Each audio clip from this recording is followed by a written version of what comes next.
medical study on the effects of marijuana use confirms that everyone knows you're high and that you'll most likely never stop feeling like this. Your parents know you're high. Your friends know you're high. Strangers on the street know you're high. Welcome to Everyone Knows You're High. Hosted by Uncle Kalei. You're gonna never come back, you know, all that stupid shit. And Uncle Erik. If I could retreat away. Yeah, you should definitely try that. This is forever. This is the new reality. Enjoy the show. Enjoy the show. Enjoy the show. Enjoy the show.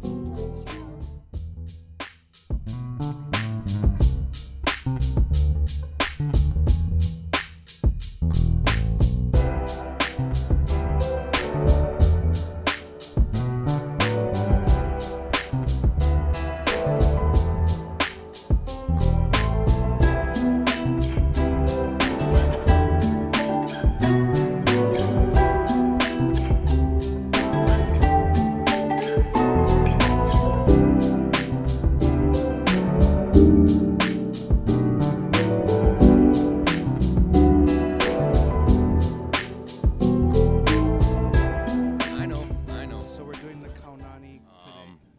All right. Ready? Okay. What's up, everybody? Welcome to Everyone Knows You're High, starring the Grow Guru and myself, Erik, Uncle Erik, to be more precise. This week, joining us all the way from beautiful New Jersey, the host of the Bearded Babble podcast, Mr. Andy Singer. Thank you for being Hello. with us. Again, that's the second time you've used beautiful and New Jersey in the same sentence, and anyone from New Jersey will agree with me when I say you're wrong. I'm on this kick where every place is beautiful in its own way. I'm sure there's one spot in New Jersey that has to have some beauty to it, right? Oh, yeah. It does have some nice beaches, and there are some state parks. There is some great nature here, so I can't knock it too much, but everything else is but listen, you guys, and that's why I'm so excited. I know it's like 1 o'clock in the morning here. It's, what is it, 7 p.m. out by you guys? But just to know that I'm bringing some Hawaii into my house. Like I said, being here in New Jersey in my dank, dark basement here, I got this. I'm always thinking beach. I'm always thinking palm trees. I'm always thinking waves. I'm always thinking Hawaii. So I'm just grateful just to have these vibes coming in, and thank you. Oh, we're grateful for you taking the time, man. You know, the time difference is a big thing, and you being here is important. And you know, Hawaii always is looking to spread Hawaii all over as much as we can. You know, spread that aloha, as we say. Absolutely. But yeah, like you said, the time difference is crazy. So thank you again for braving the early hours of the morning there. It's funny because it wasn't that tough, because usually by like 9-10 o'clock, I'm usually in bed and like trying to go to sleep, long days and getting up early and everything like that. But Thursday nights we do a lot of things with my daughter on Thursday nights. It's usually like BattleBots or anime, Attack on Titan, Don't Hug Me, I'm Scared. But now we're into movie nights. And last week was Breakfast Club, which was great to watch with my daughter. That was amazing. But tonight we watched One Flew Over the Cuckoo's Nest with her. Whoa, Jack Nicholson. Yeah. That was, I mean, it was deep, it was dark, but it was hilarious. It was just, and afterwards I had so much energy, and it was like 11 o'clock, and I'm like, oh, this is great. I'm just going to stay up now. I'm fine. And then I realized that I'm like 55 years old. And then I was like, wait a second, I can go close my eyes for like an hour. So I ran off, closed my eyes for an hour, jumped up. And The power nap. got to get the power naps are important. Right on. How old is your daughter? She's 17. Oh, so perfect age for those kinds of movies. Yeah. Bringing back all the classics. That's a super classic. You saw that movie? No. Oh, you gotta watch that movie, man. It's gnarly. I know of it just culturally. I've heard the title many times, but I couldn't tell you anything about it. Well, not to spoil the whole plot. Not spoil it. I like spoilers. I go and actively seek out spoilers for all the movies and then still go 100% enjoy the movie. Well, it was a long time since I saw it, but I know that Jack Nicholson's a fugitive, right? And he voluntarily goes in the insane asylum. What, to elude capture? Yeah. Oh, shit. And it's super deep, and he has a relationship with all the patients there, and he realizes how fucked up things are, and Wait, is it a comedy? It's like everything, dude. Yeah, that's the great thing about it. I mean, yeah, it takes place inside of an insane asylum, and it deals with every aspect of mental health that you could imagine. But there is so much comedy in it, and they show the humor of it. And again, I think that's why I think like we kind of connected too, because I think you realize that's my aspect on life. Yes, even no matter what you're dealt with in life, you have to find the humor in it, and you have to laugh at it every day. Right. I often say after a hard day of work is all I can do is laugh, otherwise I'd cry. You got to find the humor in it. And I've seen you tried your hand at stand-up comedy. You've got up on stage a couple times, right? Are you still doing that at all? I was kind of going hard, and then the pandemic hit, and then I kind of got off of it. But I recently just got back into it, and it's the greatest feeling in the world to be back up on stage again. I can't wait. Saturday night I'll be back out again, and that's the greatest therapy for me. Along with this, being on stage is the most amazing therapy. Yeah, that's ballsy, man. Yeah, that's the ballsy. public speaking fear. That's like, everybody knows the feeling of making a joke and it not landing with your friends, but try doing it in front of a group of strangers. You know what I mean?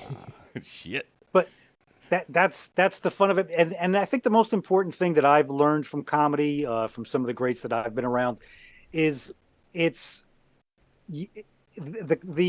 audience is there for you as much as you're there for them. That comedy that you're getting out because you need to. It's therapeutic, and the most important thing is if your comedy is honest and you connect with an audience, you can have a comedian who doesn't have the greatest jokes, but if he connects with his audience, the audience will love him more than a comedian who has great jokes but doesn't know how to connect with the audience. Delivery, right? Exactly. And it's that authenticity too. If they know you're up there just bullshitting. Right. Yes. See, right? Most comedy fans and comedy audiences nowadays, they're real keen to the bullshit.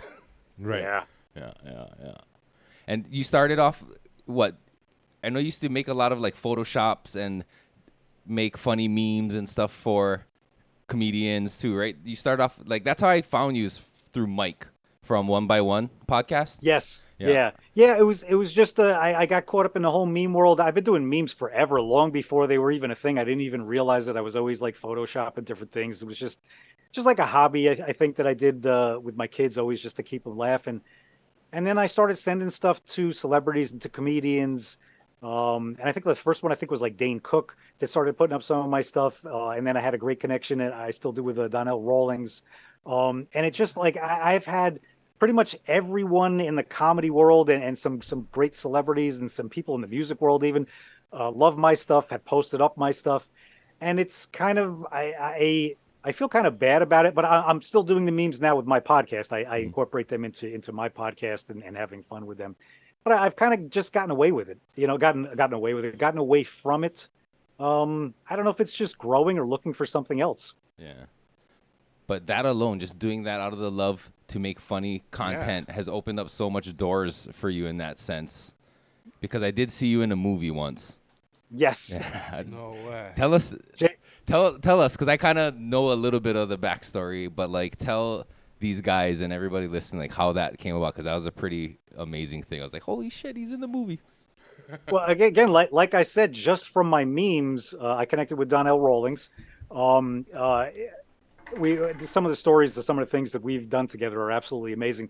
But one day he calls me up, and he's just, because he's very good friends with Kevin Smith, and Kevin Smith at the time and him were working on some pilot called Hollyweed. If you've never seen that, I suggest you check that out.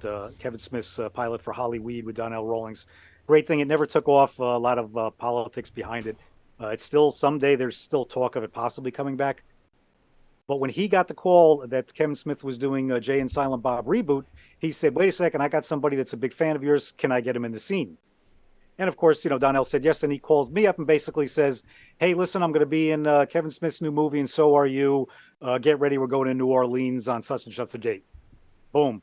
Next thing I know, we're in New Orleans and I'm on the set. Long story short, I was going to be one of the cops in the background of the opening scene. But because of this, they weren't sure what to do. They were like, do we shave it? Do we not shave it?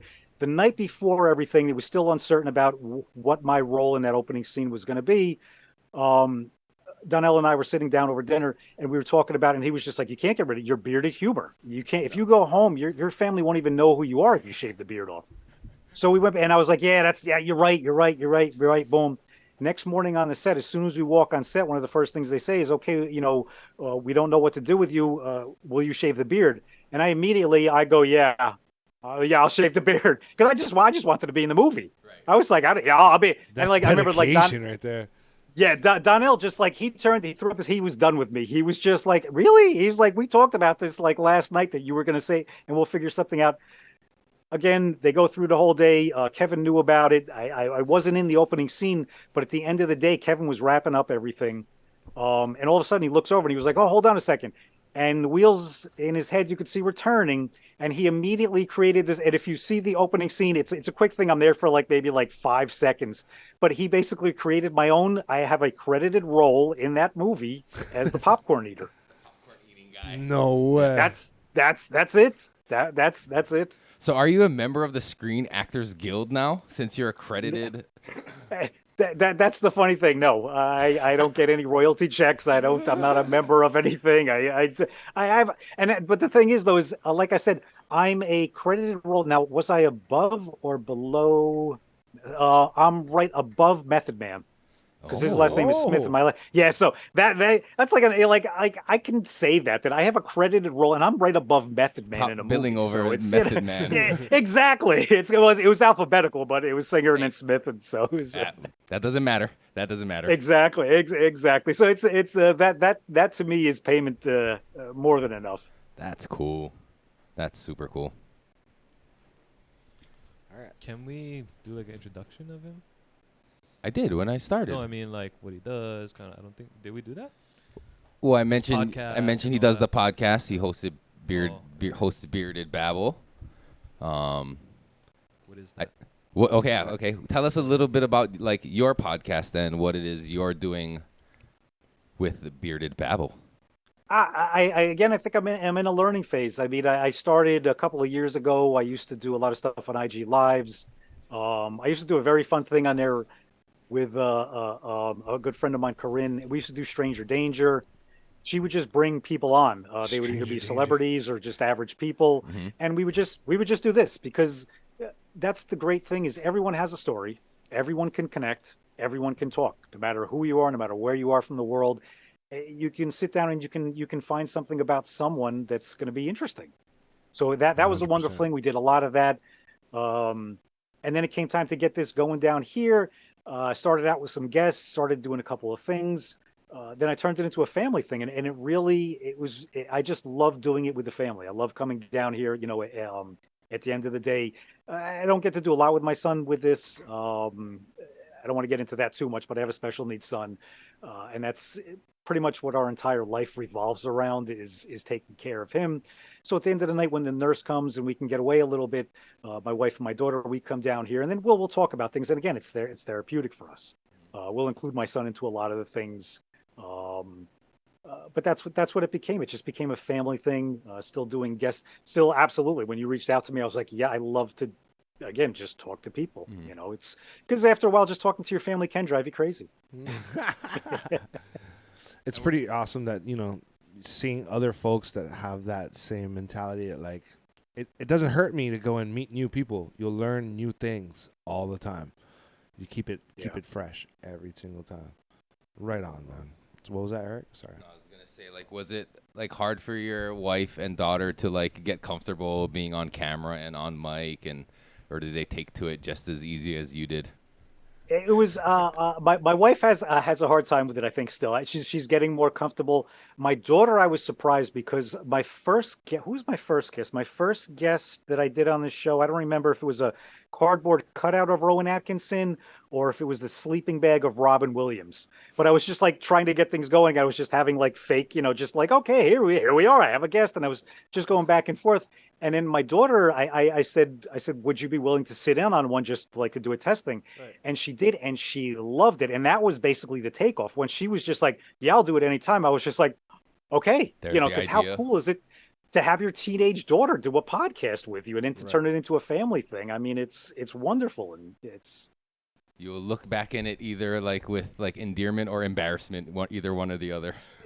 yeah. And she'll keep me in check if I start to sing or do something silly. She'll give me the look, and I'll tone it down. You know, I understand. I won't go too daddish on you, but she's absolutely. I'm blessed. I'm blessed with her. I mean, she is absolutely amazing. She's one of my favorite people on the planet. I love hanging out with her and just like I said, just watching One Flew Over the Cuckoo's Nest with her, and then watching Breakfast Club last week with her, and just experiencing life through her eyes. Right. Alongside, because you're kind of paving your own journey as well, in your life. You're going. So having the daughter at this age, it's still a new venture for you. So you're living your life while she's living hers. So it's just a continual motion between both of you. It's fucking beautiful.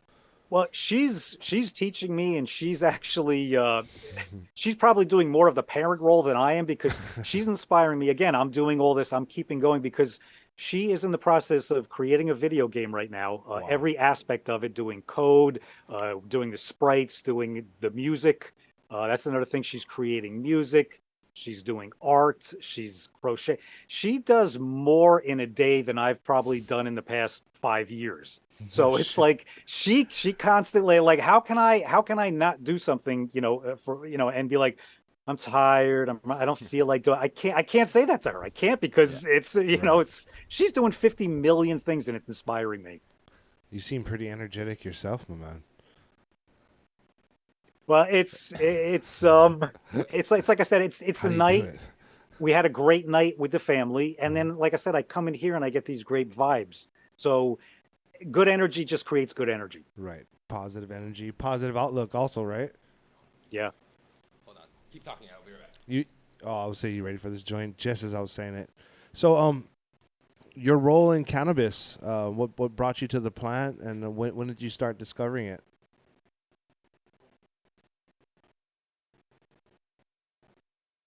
Yeah.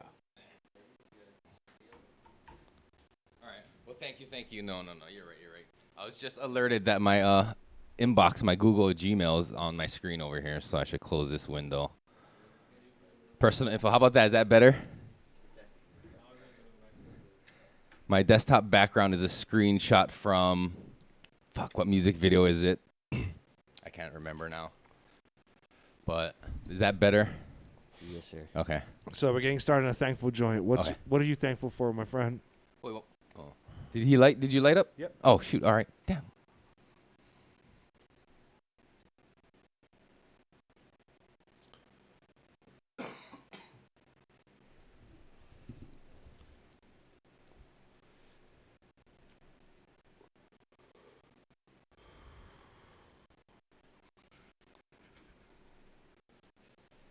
Was like 19. I was experimenting with a lot of different things at the time, stuff that I shouldn't have been.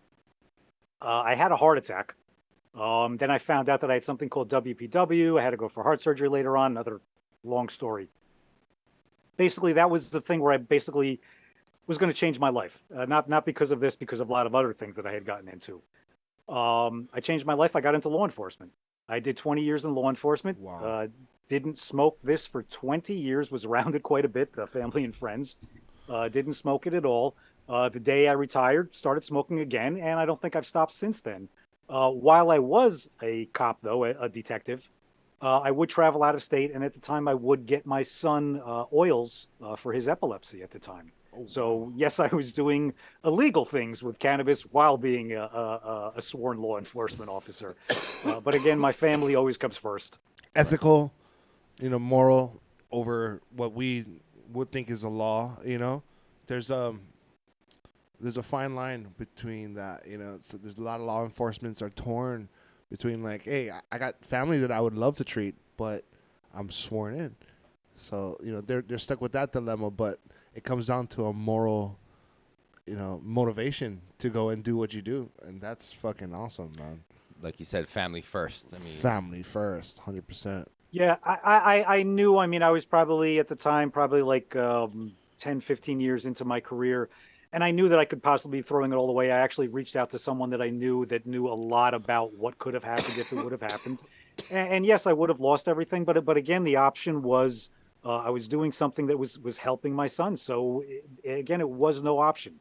Had something happened, I would have dealt with the consequences, and that would have been it. But there was no thought in my mind. It was okay. Yeah, this could go horribly wrong. This could go wrong for me. This could go wrong for my family financially or whatever. But I can't. My son's health is more important than that. We'll figure it out when that time comes. Yes. So, Awesome. So cannabis in New Jersey wasn't even or medically legal at the time then. No. So it was.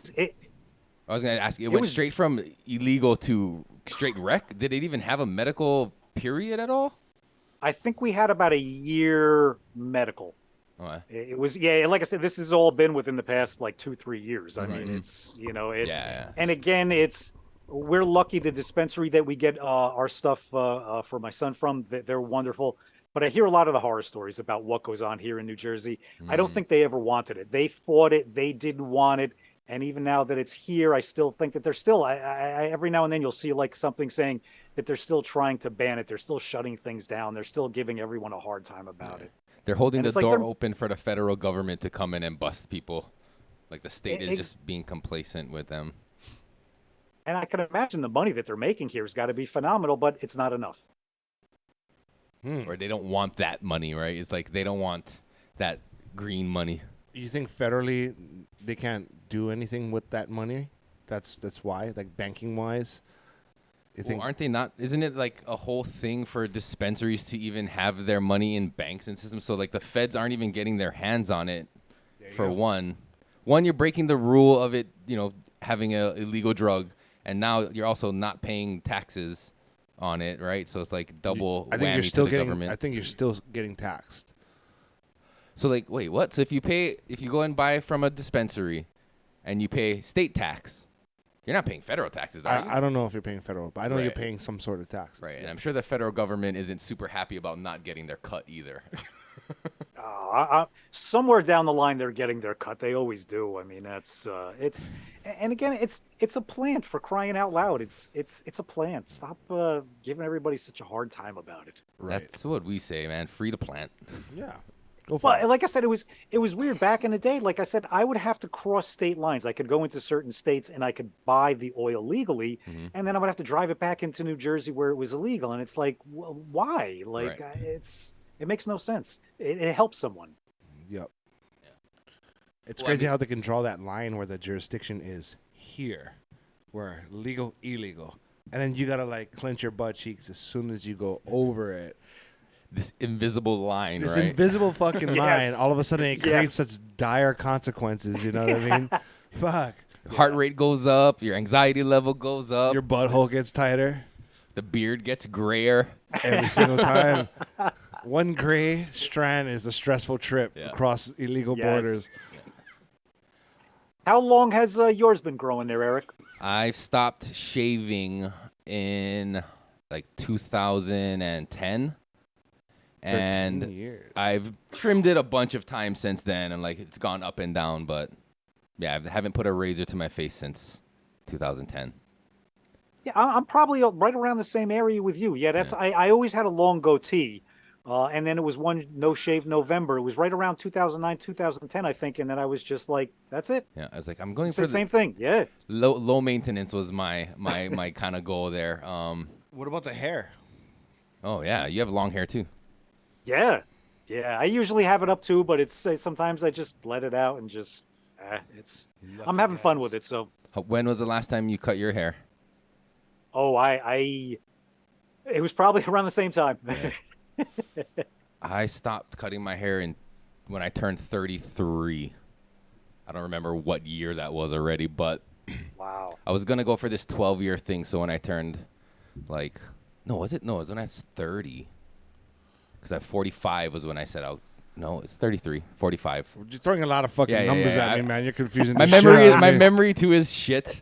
Even when it comes to things about my own self, apparently. Yeah. But yeah, no, it was 33 years old. I said I'm gonna stop cutting my hair because that was my Christ consciousness year, 33, right? The same age as Jesus.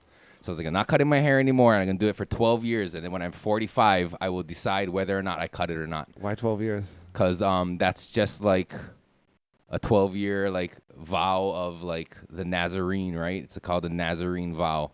It's a 12 years. Rastafari thing. Okay. Where you don't cut your hair, you don't cut your beard. But I had already stopped shaving my beard, but I would buzz my head. So I stopped cutting my hair, and then maybe like 6 years into growing my hair out, I decided to dread it.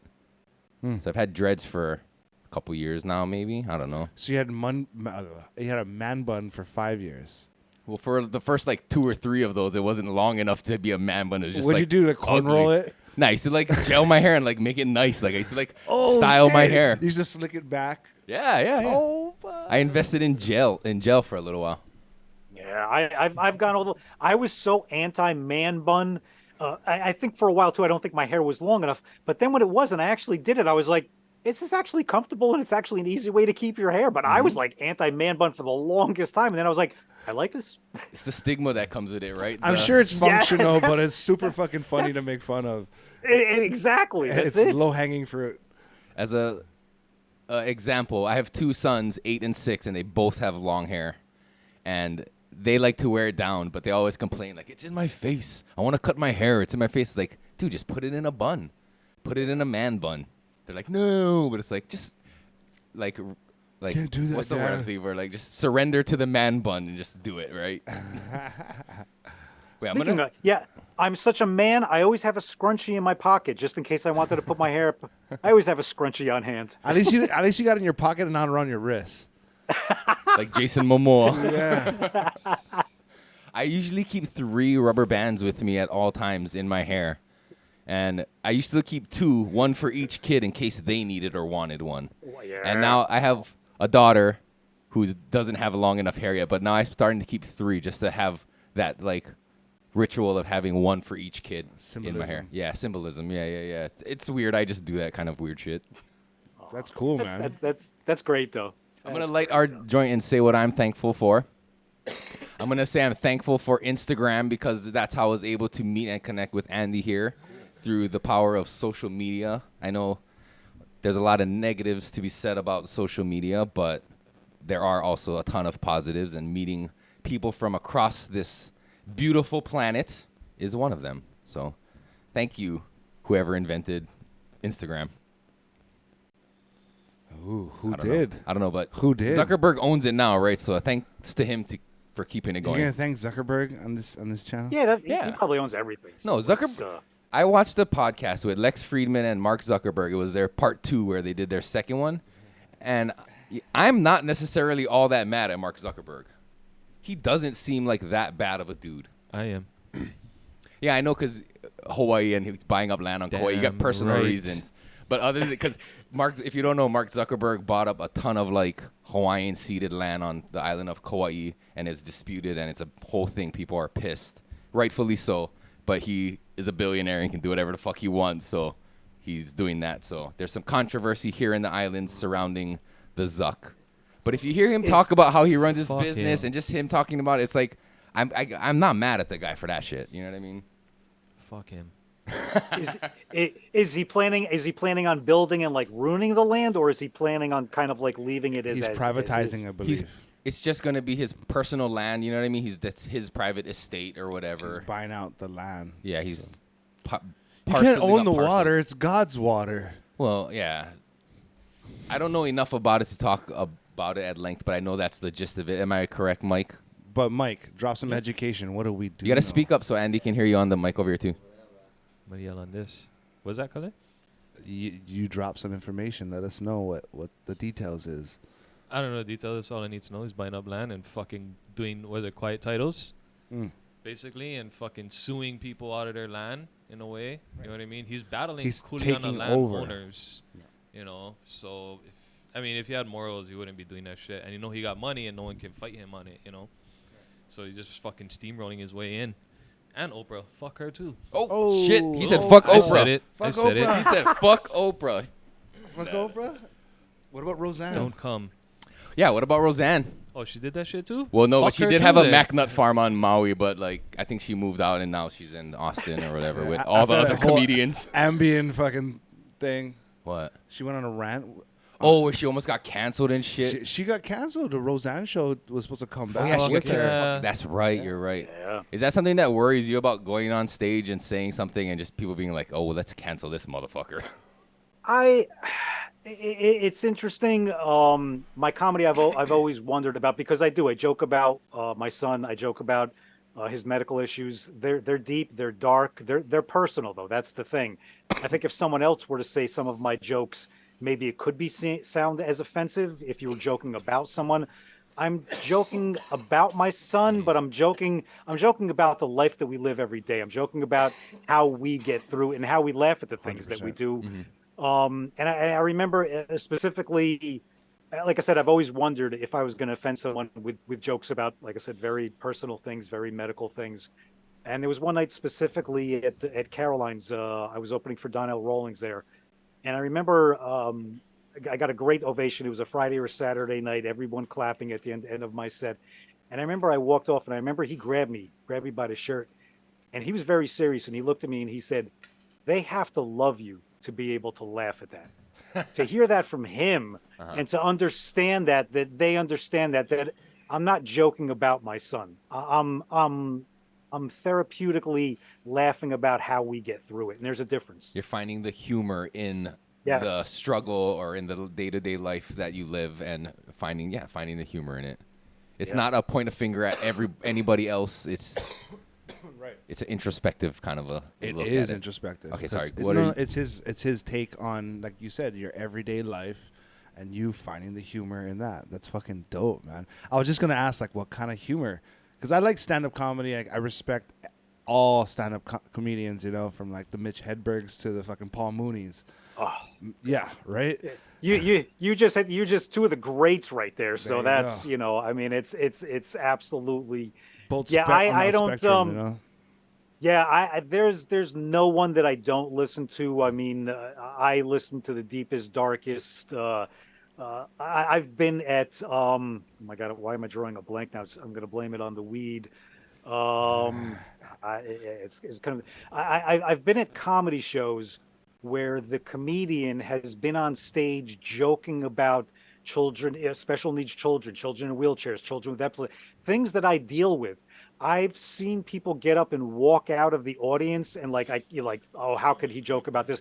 While my wife and I are sitting there absolutely hysterically cracking up because it's hilarious. He finds the humor in it and he puts it out there. It's not in an angry way. It's in a funny way. It's Right. and that's what comedy is. That's an interesting thing now, where people get outraged on behalf of other people, and those are the ones who always seem to get the most upset. Yeah. Like What I was just saying, that was at an Anthony Jeselnik show. I was gonna That say, actually happened. as you were struggling to come up with the comedian you're thinking, I was thinking, I wonder if it's Anthony Jeselnik, because that fucker is super dark. Oh, is it? Oh It was- yeah, oh yeah. Yeah. What is the that one? happened to us at one of his shows. He had it's like Fire at the Maternity Ward is one of the name of his specials. Holy shit, he starts off with like one of the worst jokes, but I like his shit. I like the like the shock factor, but like the way they deliver it. It's like you have no choice but to laugh. Yeah. To get angry at that, you're such a dickhead. Yeah. You know, it's like you're in a comedy show. You expect the unexpected. Expect especially when a comedian comes up and you're like, okay, cool. And there's no knock jokes here. It's gonna get fucking crazy. We're gonna turn, you know. Imagine if someone nowadays could murder a knock joke though. Oh my fucking and like God. just kill it with that and be like, holy shit, that's those I think the aristocrats jokes would be like, aristocrats. yeah. You heard about the aristocrat Yeah. jokes? Cartoons? Yes. What? No. No, What? it's like a structure of jokes. Like Yeah. what's his name? The one that died, George Carlin. He has Yes. a pretty fucking good one, man. Oh. And like you can do whatever you want, but the structure is you can do whatever you want, but it has to be crude and it has to start off in a template, right, of characters, and end with aristocrats. You have to say aristocrats at the end. What? Just YouTube it. It's fucking Okay. hilarious. Is it so Yeah. this is a bit from George Carlin? From everybody. It's just it's like a template that they got to follow on their bit. It has to be. And the punchline is aristocrats? Yes. All right, I'm going to Google it. I'm going to look it up It's later. pretty fucking dope. Yeah. Bob Saget has a That- good one. Bob Saget. Yes. That's the great thing about comedy is you can go from that deep, that dark to to your family friendly stuff. You can, you Witty. can go to your Jim Gaffigans. You Yeah, can, yeah. you can go, that's what I love about comedy is whatever you're in the mood for, that's what you go for. Like my wife and I, we're always constantly like on Netflix or this, that, the other thing. And we're scrolling through and all of a sudden something will click and it'll be like, oh my gosh, I can never pass up coming across like a Mitch Hedberg. I mean, that's just some of the best stuff Oh my right there. God. That's, Kalei, you gotta light that or hit that and say what you're so thankful for. I'm thankful for the universe and the timing at which the universe gives us things. Maybe not gives us things, but align things up to where you shouldn't stress on small shit because it'll just kind of flow in the path that you're intended to go. So just don't fight anything. So I appreciate the universe. The universe. I think the universe appreciates you too. Cool. We're You good. You know what my wife says to my kids? The universe always says yup. So when you say something positive about yourself, the universe says yup. If you say something negative about yourself or you're, yup, same. So you be mindful of how you speak Universe is agnostic. towards others, up towards yourself, because the universe is listening and it says yup. Which sometimes I still kind of learning don't like. The universe, man. I have a love-hate relationship with the universe, let me tell you.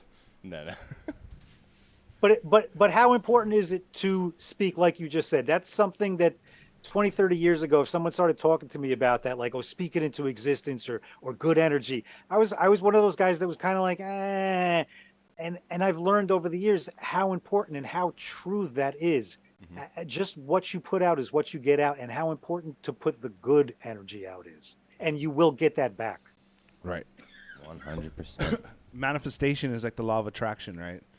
The more Yeah. you put it out, the more you return it. So you just keep a head on straight. That's what I've learned going through a bunch of bullshit is just keep your head on straight and just be you. Don't let it break you and your personality and your intention in life. And it's going to follow suit. Everything's settle back down. You'll get back on your groove if you're ever off of the groove, and then you'll get knocked right back on those rails and you'll just keep on trucking. So don't sweat the small shit. It's called a retrograde. Yeah? There's always a planet in retrograde that's looking to fuck you up. Oh, Jesus Christ. Mercury, Venus, something's in retrograde all the time. No. But what about you, Andy? What are you thankful for? What am I thinking? Let me get this here. This is died out. Let me get the last of this going here.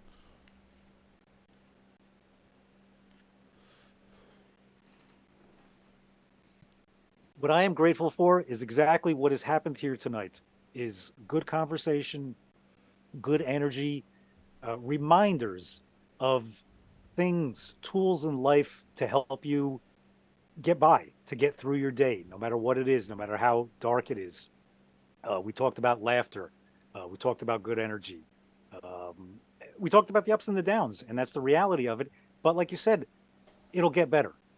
It's not every day is going to be a great day, but it will get better. Yeah. And if it's not a great day, laugh at it. Make inappropriate jokes about it. Who cares? As long as you're laughing at it, that's all that matters. That's a cool one, man. Just That's make fun of it. I never did think about that shit. Like, hey, I'm just going to fucking make fun of it. Tease it, and combat the bad energy with comedy. I have That's fucking one of my cool. past episodes. I'll send you the clip. It's hilarious. It was just one of those things. It was after a long, crazy day. I was taking the recycles out. I was carrying a whole bunch of boxes. I had already put a whole bunch of boxes out on the porch. As I'm going out, I went to reach because I thought I could always take more because I got to do it all in one trip. So I was overdoing it, and of course, half the boxes fell. Then I went to reach for them. The other boxes fell. I tripped over one of the boxes. I started kicking the boxes down the stairs. I'm pissed off. I'm kicking them down. I finally get them down.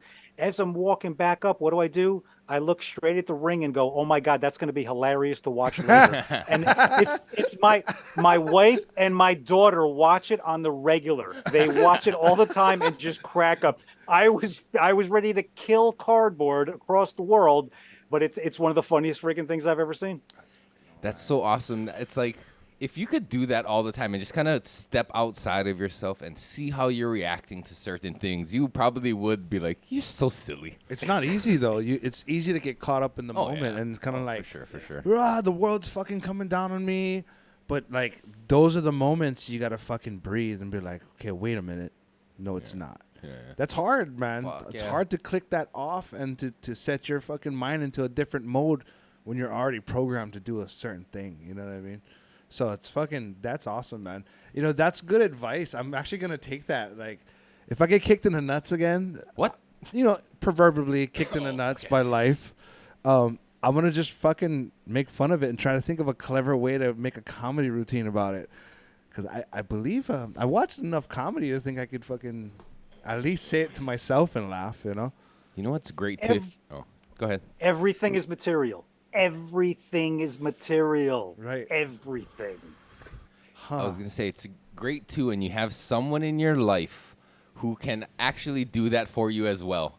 Point at you and be like, "Look how silly you're acting over this thing. Look how mad you're getting, like, or whatever." You know what I mean? Like, and in a loving, caring way. You know, not to make you escalate the That situation. can be problematic to the person, though. Because No, but some that's what- people are like narcissistic tendencies. No. They'll be like, fuck that. Don't tell me what to do. No, but that's what I'm saying. If you have somebody in your life that you can take that from, and Right. you know what I mean, that is on that level, like, you know. Yeah.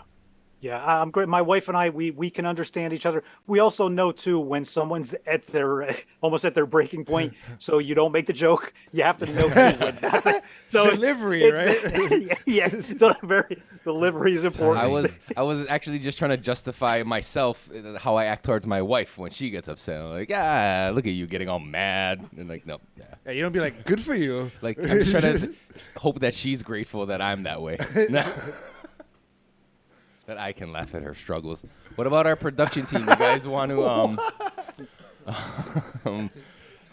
tell us what you're thankful for back there? Anu? Well, our teachers, our kumu, our kumu, people that laid the foundation and, brought us to where we are today. Yes. Yeah. The generation after their generation, after their generation, Kumu, Yeah. yeah. He said our kumu, or our teachers. Kumu is teacher in Hawaiian, but actually means like the source, yeah? Yeah. Kumu is like the source. Foundation. That's The important. foundation? Yeah. Yeah, that's like, so like your kumu hula is someone who teaches you hula, your all that stuff. What about you, Mr. Bud Naked? Life and health. Just happy to be around. As well. Yep. Bonsai. Health. So since we were kind of getting into metaphysical stuff and the universe, how do you feel about grounding, Andy? Grounding, as in grounding to the ground, Yeah. as in like laying on the ground and being one with it. Or even just taking your shoes off and having barefoot touching the soil. Let me tell you, that is something that I miss dearly. I was actually at the Jersey Shore. Nothing to brag about. You guys have Hawaii, of course. But it was just amazing. I talked about it in my last podcast. I stood there as the waves were crashing in on my feet, trying to avoid the syringes and body parts. As I stood there for a good maybe 5 to 8 minutes, just breathing with the waves. There were people walking in front of me. There were people walking behind me. I'm sure somebody probably called 911 about Bigfoot being on the beach or something like that. But I just completely connected with. When I tell you, my every breath was with. I was in complete, and it was the most beautiful thing. It was 3 years of therapy for me. It was the past 3 years have been extremely difficult since everything, but that was, again, getting up on stage, but standing there just connecting. And I know one of my wife's friends, Nicole, always talks about how important it is to stand outside, when you're bare feet, and to stand in the grass. I don't have any grass on my property. And that's something that I need to find an area. I may just have to go stand on my neighbor's lawn one day. They may find me out there at 6 a.m. I'm just going to be going, I need to ground. I need to ground. Just give me a moment. I need to ground. But Go ahead. Well, Okay. So we went to Big Island, right? I don't know if I mentioned I this. think in you other- did, but There's nothing wrong with grounding, by the way. I think you talked about it on my podcast when you were on. Okay, I'll put it on this podcast. So we went to Big Island, down to Kilauea. She's like, hey, let's try grounding. I was like, okay. Fuck yeah, I did it. And I was like, huh. I actually feel different. And that led me to like, all right. There's something to it. You know what I mean? I feel more in tune with my surroundings. Mm-hmm. That's the simplest way I could put it. You gotta have the intention though when you do it. If you don't have the intention, then it's. I think it's scientific. I don't think it's I think intention is one thing too, but like having no intention to might be a thing, right? Because when you're a kid, I don't know if it's the same for. I didn't have intention at no, all. in the I'm mainland, but in Hawaii, growing up, let's try when we it. used to play outside in the parks or wherever, barefoot all the time. That's how we just played when we were kids. Well, you run faster with your slippers in your Yeah, hands. for one, you run faster barefoot. And when you put your Slippers slippers on on your hands. I believe people in the mainland might know them as flip-flops. But we just played outside. I think that had a lot to do with like being connected to the earth as kids. Hawaii kids, or like kids in general who get to play outside and perhaps do take their shoes off. There's just something there. It's just like automatic. You know what I mean? Like, I don't know. I mean, in electrical sense, grounding is a real thing. Like there's a ground rod, right? It goes into the ground to disperse the energy. So, like, we're beings of energy. I truly believe scientifically you could prove There's something to it. there's something to There's it. gotta He's a be, battery, right? bro. He's a battery taking all the positive energy Yeah, to your head and it's going back into the ground. Yeah, and it's positive out there, right? So it's like you have to ground it, and you're just a big old fucking mobile lightning rod just walking around connected to the earth. Powder. Is that what you said? It's fucking hilarious. What, the movie Powder? Yeah. Oh, what the fuck? That was ridiculous, dude. Holy shit. Imagine if you did get struck by lightning and have like magic powers after. What would your magic power be? Like telepathy. Wasn't that or was that a phenomenon with fucking John Travolta? Am I thinking of a different movie, maybe? What was Powder? That was the kid who was all white, right? Yeah, his mom got struck by lightning. His mom got struck by lightning? Yeah. And he Nah. came out fucking albino for some For reason. real? Yes. It's a really great movie. Okay, maybe I don't I'm getting the remember it two already. confused. I know that's the same guy from Boondock Saints. That's the only reason why. Right? No What? way. Yes. Did you know this? Which one? Which one? What? I can pull it up. Bet You gotta, anybody. you gotta check this out. I'll bet anybody. I got a computer right in front of me. Sean Patrick Flannery or whatever the fuck his name is. One of the main guys? What is it? Powder? Yeah. One of the two? Yes. Not Daryl from fucking Walking Oh, okay, Dead. okay. the Oh, other okay, one. okay, Okay, not okay. Are you serious? Come on, And this dog. is a great What? movie to watch with your kids. I never swear, noticed. Powder. Boondock Saints? Say your prayers, Irishman. Sean Patrick Flannery, he's right. What? Jeremy Powder Reed. Oh, he looks so different now. Sorry, we don't have the technology to be able to share all this with everybody, so you don't get to see what I'm looking at. But I can confirm His dick. it is. His dick's It on your is. screen. I, Sean Patrick Flannery. He has a 4-inch cock. Like, holy shit. You post it to the screen on Zoom. Can you Yeah. zoom in? Yeah, Can you yeah. catch Dude, it look on- at his cock. I'm Oh, just yeah, fucking that's with him. Did you watch Boondock Saints 2? you. It's horrible. It was bad. Yeah. It was like they were trying to make a Boondock Saints 1 and missed the mark completely. Yeah. You Yeah. know the that detective that was not William Dafoe, but that right hand man he picks on? Yeah. that's the guy who fucking Wrote directed it? the whole thing. Ugh. That's what. He's a comedian. The first one was fucking awesome. He wrote the first one, but the second one. That guy? Yeah. That was a great Everybody, movie. I think everybody's getting lazy though. It's like nobody's original anymore. It's Yeah. like everybody's got to remake or reboot or redo or finish this one. It's like, where's the originality? It's like I'd rather watch TV from the 80s and from the 70s and the 80s at night. It's original. Word. I don't know. Netflix be coming out with some cool shit, man. Like, Yeah, but Well, that's another problem though. Is there's so much? How do you even know? Except for seeing people post up about it. But I was talking to my daughter about that. How do you like back in the day, Eric? You can relate to me on this. When a movie came out, you saw a trailer for it. You heard about it months in advance. And then you waited for it. And then finally the movie came out. You went to the movies. You saw the movies. And then you waited a year. And then you could finally get it on this big plastic box thing that you would have to take home and rewind and bring back to the store and Blockbuster and yada, yada, yada. But now there's a million movies made a day. It's like, how do you even keep up with what's going on? yeah. what we've been doing is picking a genre Uh-huh. and then reading up on it and be like, huh, that's interesting. And then clicking it. And just, it's kind of hit or miss at that point, right? Huh? 3 stars and under? You look for the shitty movies, start with the bad ones, and just hope for the best. Oh, okay. Sometimes you gotta just, I don't know. Interesting strategy. A lot of the things that are coming out on Netflix might seem original, but they're just adaptations from graphic novels or novels. It's all like things like that, but I don't know.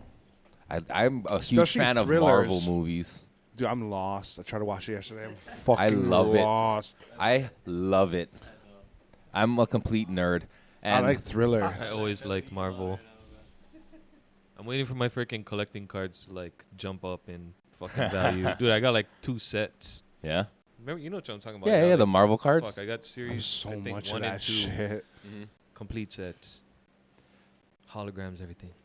I don't know. I noticed that like thrillers nowadays, it's kind of like repetitive. You have the zombie apocalypse. You'll have the specter, the poltergeist. You'll have that kind of same shit over and over again. Like, really don't have any, or like the mass murderer. You know, like you don't get anything that's like new anymore. You know? Yeah. Like The It's- Exorcist. the Oh, mo- Jesus. Most of the nights, my wife and I, we like to watch what we call mindless TV. We watch a lot of. I got her into Top Gear, if you know what that is, the Okay. original Top Gear from UK. So I'm rewatching. I think we're on season 5 now. I've seen every episode at least like 10 times, but I'm rewatching with her. She absolutely loves the entertainment of it. The 3 guys, the way that they intertwine, and then another one of our favorite shows is Hawaii Life. We watch it all the time. We What always i- just dream. What is Hawaii Oh. life? Hawaii, it's just real estate in Hawaii. Oh, It's shit. it's just constant. They're just from island to island. The price range is all over the place. You see Right, the small, right. tiny little things. You see the mansions. It's What is New Jersey's property value around? Is it like up to par with Hawaii, or is it kind of like? it's weird because you don't I know you don't get much for your money over there now because I know certain islands, certain areas. Every now and then, like I dream and I look and I'll be like, no, I couldn't afford that. Or what we see on the show too. Sometimes you're like, wow, like 800,000 for that, and then that's kind of like what you get here for 800,000. It's not a lot. It's Right. it's something kind of old. It's not really updated, but it's got all the necessities. But it's like 800,000. Really, that's it. Right. Are you like in the suburbs of New Jersey? Yeah, Okay. yeah, and it's like you were talking about grounding. I was actually I'm feeling worse because the more I go out, the thing that's getting really scary to me about this area is the street that I grew up on is about a quarter mile from where I am right now.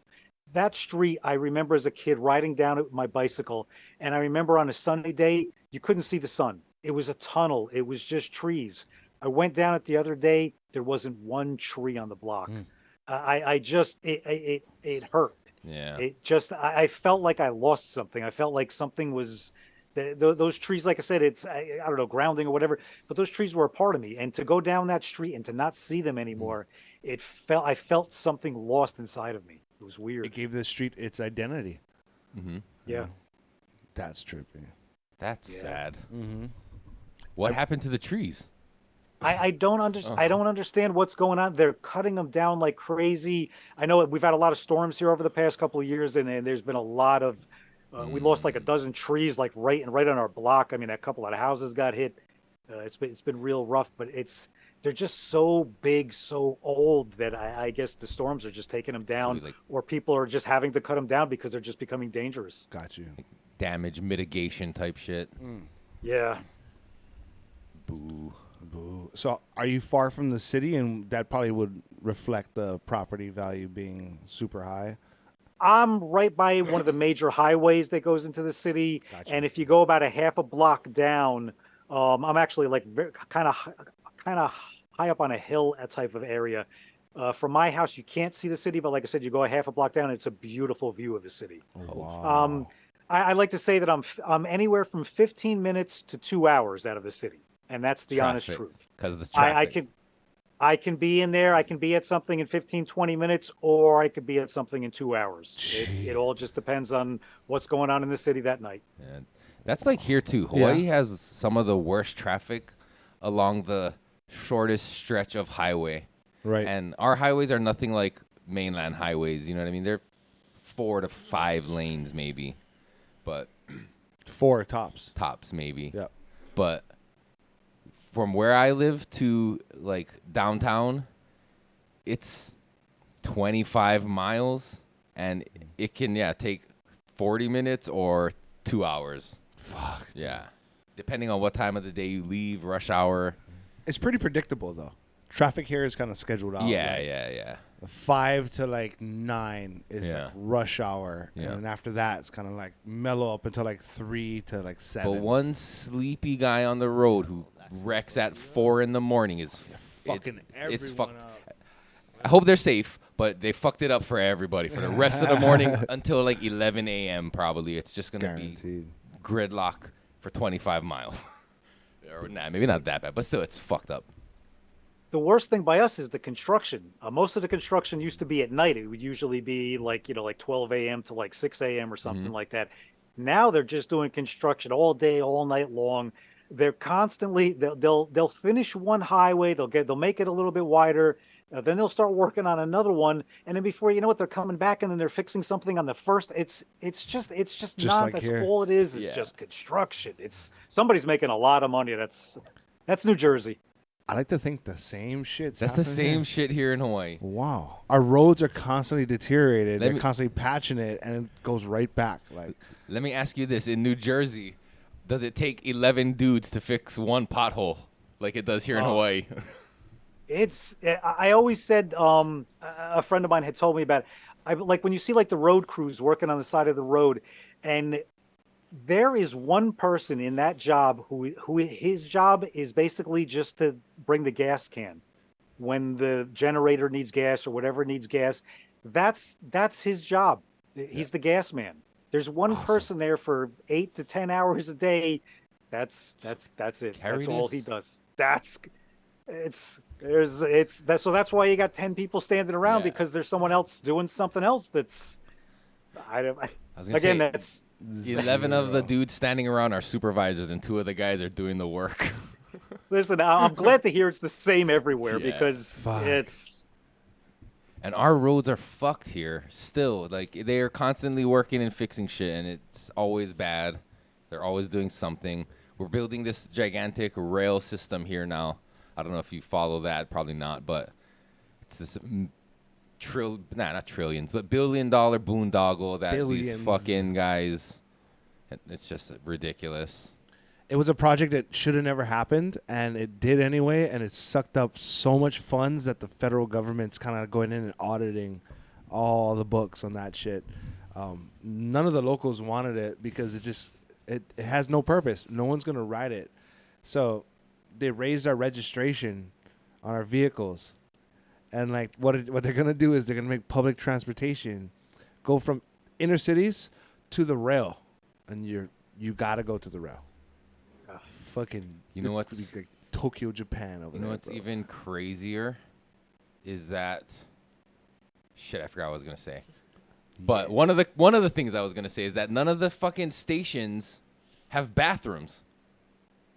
I didn't know that. Yeah, that's one of the things I was gonna say. Hopefully, I can remember the Hold other on, one. fucking stairwell is gonna smell like piss so bad. It's Oh, gonna be yeah. ridiculous. And it's like the trains they're using are not gonna have like people monitoring. It's gonna be all camera monitored, so there's not gonna be like people on. You know what I mean? It's just like it seems like they're going about it all wrong. They're touting it as this whole great, thing. Well- Actually, that's what okay, now I remember what I was gonna say. It was more of it was a question actually, because you brought up they raised our registration for our cars. So I'm sure as a lot of states do, you pay a yearly registration for your vehicle. In Hawaii, it's based on the weight of your car. And a lot of people in Hawaii like their big trucks, so people are paying like $500 a year Way more. for their registration. And that's supposed to go to the roads and the rail and all that shit. But I'm wondering, do you guys pay registration in New Jersey? And like, if you do, how much? Oh yeah, no, it's ridiculous. I actually just registered. I don't remember how much the registration was, but I had to pay the tax on it because it was from another state. It's insane. I basically just paid like $1,200 Fuck. yesterday. Yeah, that was just. I mean, I still was state tax out of state, but it's again the money. Who knows where it goes? It's the same everywhere. Obviously, Yeah. it's Is it based It's- off of weight though? Your vehicle? Yes, yeah, the vehicles are by weight code. I mean, it's pretty much. I don't think there's much separation. I mean, I've had, large SUVs. I've had small cars. Wow. I don't think there's much of a difference. I think you guys are a little bit more nitpicky when it comes to weights. Hmm. I know when it gets to like trucks and stuff like that, then they're much more 1,200. picky. I'm pretty sure my parents, they live in Wisconsin, and they pay like $15 a year for whatever vehicle you have. It could be a state population thing because there's maybe so much people, that kind of a thing. I don't really know, but That sucks. I'm pretty so sure bad. they we pay have Well, we have that. We have a road. Do you guys have tolls and stuff like that? No. Yeah, so we have easy. They make it easy now because you get Easy Pass. You stick this thing up in your windshield, and now you just get to drive through at 50 miles an hour instead of having to stop and throw out, Change. $2 worth of quarters. It was. So I mean, it's just constantly, and that's like going into New York. Yeah, we're 15 minutes away. It's not much of a rush or enjoyment to go into New York because I don't even know what the tunnel is up to. I think like $15-20. Parking is $30 to $50. Everything, a hamburger is $15. I mean, it's just you can't even afford to even go into New York just to that's just to crazy. enjoy it. That's crazy. How Have you ever do been on a you- toll road? I have in Illinois. Yeah. Us too. We've driven from Wisconsin to Ohio and had to stop at every single toll road because we were in a rental car. And it was every time we pulled up to one, I was getting anxious. Like I had an anxiety attack. Like, it was a fucking cop stop. Like, nah, just like, do we have enough money? Like, is our coins right? Like, is the thing gonna accept the money? Because one time it wasn't like accepting the bill, and people are lining up behind you. It's like, fuck, I'm not from here. I'm sorry. It's like I'm panicking on the inside every time. Oh, but Fast Pass, yeah. My sister them lived in California, and some of the highways and shit there had something similar. But yeah, they had the thing you just stick it on your. How does that window. work? It's infrared shit, so it just goes through the sensor. But what, like, you have preloaded money on there? Nah, like, you just pay your fee, I think, and right, you pay a fee every month, and they just make sure the thing works. So what if you don't pay? Yeah, it? Like, you how stay do they ahead. stop Like you? yeah, How do they stop you? yeah, from you go- stay using ahead. it? They mail you the bill. If they pick it up when you're driving. Especially when you Yeah, break yeah, the they'll arm know, 'cause going all the- 50. All the toll stations have cameras on front, back. Every time you go through it, they got you Oh, fucking okay. clocked for sure. But But- if you don't have that thing, plus- do you have to get it? you just gotta It's pay connected. manual.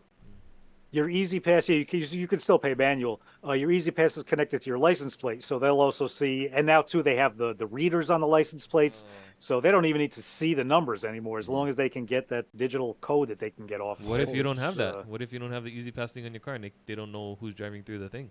Then you pay manually. The gate is Yeah. down. You can't go through it otherwise. Oh, okay. I see now. I You're see. just not going wow.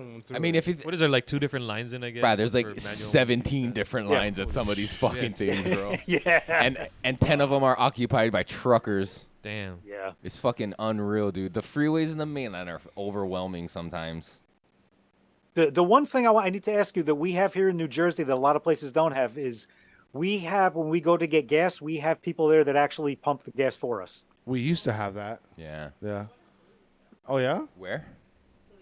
In Kalei, in a place in beautiful Kalei. Beautiful. But I don't know if we're, because I know there's some states where like they have to have an attendant. Is that what it is? Is there a rule that some states have to have an attendant? Maybe. I don't know, and it was brought up just a couple of years ago here in New Jersey, and they were talking about getting rid of it, and of course New Jerseyans they started freaking out because we're lazy, but it's weird like I've driven to like Rhode Island and like Connecticut, and it's like you pull into the gas station and I'll just sit there and like you'll see the person like inside the booth like looking at you like, dude, you gonna get out? And I'm like, can you pump my gas? And they're like, you must be from Jersey, and I'm like, It's a Jersey thing. Like, if somebody comes out to pump your gas at a gas station, or it's just some like overly helpful uncle or somebody who just like works there. He doesn't necessarily have to do it for you. He just is like, fuck, I go help you. I get him. Stay in your Yeah. car. It's just the aloha spirit. yeah, that's the one good thing we have here in New Jersey is we have people pump our gas, and you don't have to pay for it. I mean, I'm sure we're paying for it somehow, but What are your gas prices right now in Jersey? I don't know what we're at right now. I think we're good. I don't remember exactly what it is, but filled up the other day. And I don't even look anymore. I just just I pay need the gas. bill. Okay, I'm just gonna just get it exactly. Just give me the bill. I don't need to know. Shit. What are we in Hawaii? Our lowest gas is like 430. 430, 440. Wow, that's high for here. Yeah, it's high here because it has to like come from the mainland and shit, and it's all tankered over. Now, is it true, like Joe Coy says, do you all drive like lifted Forerunners over Oh my there? or- fucking god, yes. Tacoma, Toyota Tacomas. Oh my god, Tacomas, yes. that's- Cherry. Jesus Christ, he's Oh. so Thousand Tree. He, Cherry. he must have met and talked to a bunch of local people because those ads he did where he's like, you get this Tacoma, this one, 100% spot on.